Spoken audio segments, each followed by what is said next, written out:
अस्सलाम वालेकुम। अनोखी कहानियाँ सेवर्स के नए एपिसोड पे मैं आप सब दोस्तों को तहे दिल से खुश आमदीद कहता हूँ। दोस्तों, आपको और आपके तमाम फैमिली मेम्बर को अनोखी कहानियाँ सेवर्स की तरफ से दिली ईद मुबारक। दोस्तों, आज मैं आपको काश में पढ़ लेता कि आखिरी केस सुनाने जा रहा हूँ। एक दिन डाकुओं ने बस में लूटामारी की, फायरिंग की और कई लोगों को जान से मार दिया। इनमें आमिर के वालिद भी शामिल थे। जब लाश घर आई तो कोहराम मच गया। वह आमिर और उसकी अम्मी पर तो कयामत टूट पड़ी। आंखें खुश हो गईं, अशकों ने साथ छोड़ दिया, हलक में आवाज़ें फंस गईं। हर तरफ बेसुकूनी, बर्बादी, कर्बनाक अजियत और दुखों के अंधेरों ने इन दोनों को दबोच लिया।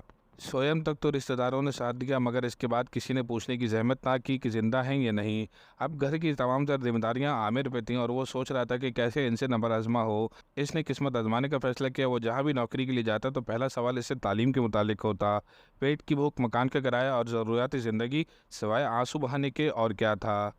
वो बहुत दिल सोच कर गया था, यानी उसका बहुत दिल दुख रहा था। जिधर देखता सिवाय घुप अंधेरे और मायूसी के अलावा कुछ नज़र नहीं आ रहा था। अब आमिर को तालीम और इसकी अहमियत का एहसास हुआ कि तालीम रोज़गार, तरक्की और कामयाबी का ज़रिया ही नहीं बल्कि इंसान के आला किरदार और सीरत की तामीर भी करती है।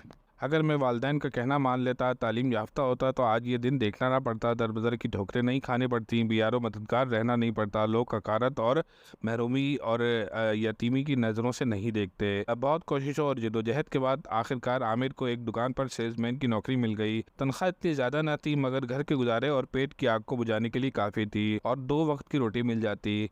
आमिर सोचता कि मैं जिन हालात का शिकार हूँ, अगर तालीम हासिल कर लेता तो मुझे बेहतरीन रोज़गार मिलता और मैं खुशहाली की ज़िंदगी गुजारता। बेकार दोस्तों की सोबत में नहीं बैठता, वक्त की कदर करता। काश में पढ़ लेता। दोस्तों, ये थी काश में पढ़ लेता की आखिरी किस्त। अगर आपको ये कहानी अच्छी लगे तो इसको लाइक कीजिए, शेयर कीजिए और मेरे चैनल अनोखी कहानियाँ सेवन सिक्स को सब्सक्राइब कीजिए। अस्सलाम वालेकुम।